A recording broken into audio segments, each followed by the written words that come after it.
I thought you were going to bail on this commitment the way that the Ravens just bailed on that Maxx Crosby trade. No, I'm not the Ravens.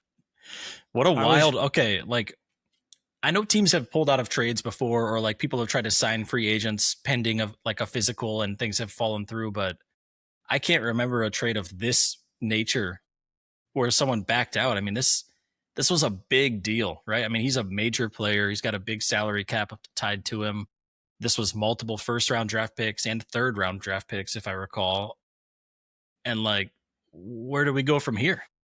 I'm confused. Did they even say why they pulled out? It sounds like they were worried about his knee. I guess he's had some knee issues in the past, but that's pretty well documented. I don't think that's a surprise. So a very interesting thing to I mean, that deal was signed, sealed, and delivered, and there was no looking back. And here's the thing that's interesting, Deeb, is any other team in the league, and especially the Raiders, this kind of changes the whole strategy of the game, right? This is one of the top free agents. The Raiders have been going out and signing a bunch of people. They've made a lot of moves. And now you got, your dance partner with the Ravens. They just bailed on you, man. It's like they were standing at the altar making this deal. And then the Ravens said, I don't. They didn't say I do. Maybe they saw the video of him fighting Sean Strickland. They saw him get his ass beat up, and then they were like, you know what? We actually, we're out. It could be. It could be. But the fascinating thing is, at least at the time of us recording this, the Ravens have signed nobody.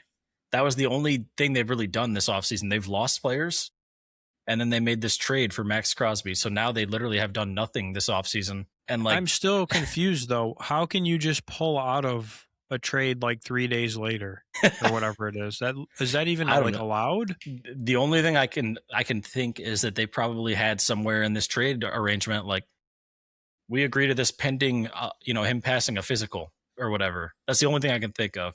And then maybe no one reported on that because like this never happens. I mean, you'd think an NFL player would pass a physical unless they were actually still hurt, but you never know. Who knows? Maybe he was smoking weed or something weird. Who knows? But the crazy thing though, there's other teams that were interested in him that have since made other moves too. And so it's just like this could have shifted the entire landscape of this offseason. Like teams have done things they maybe wouldn't have done otherwise. And it significantly reduces the Raiders' salary cap to keep making moves. They were doing a bunch. And now that they got him back on the team, they either trade him again or they're stuck with that salary and they can't do quite as much as they were planning on. When's the NFL draft? Isn't it soon? I think it's next month. Like, I feel like it's like middle of April or something, right? Yeah, it is April 23rd. So it's next month. Yeah. Maybe they're getting cold feet and they don't want the first pick. And they're like, I don't know. Well, they had the first pick. That was not part of this deal. But they were going to have another like 13th overall pick or something like that to add to it. Yeah. Well, I'm saying maybe they want to trade their first pick for someone. Well, they definitely should, but I don't think they're going to. At this point, it seems like a pretty much guarantee that Mendoza's going there. Yeah. I mean, they'd be foolish at the moment unless they pick an offensive lineman or something crazy. But I mean, I highly doubt they're going to do that since it's Vegas. No. What they probably would have taken an offensive lineman at 13. But what they should do is they should trade this pick to solidify that line a bit. They picked up a center. They got a piece, but they need more than one piece, in my opinion. Yeah. But Mike, I guess, Deeb, I'm so fascinated by this because other than like league vetoes, like I know in the NBA, sometimes trades get vetoed, even though that's pretty rare as well. Have you ever heard of? But have you ever heard of anything like this happening with like this big of a trade? This was a big deal. I've never heard of someone backing out of a trade this like days after, you know what I mean? Right.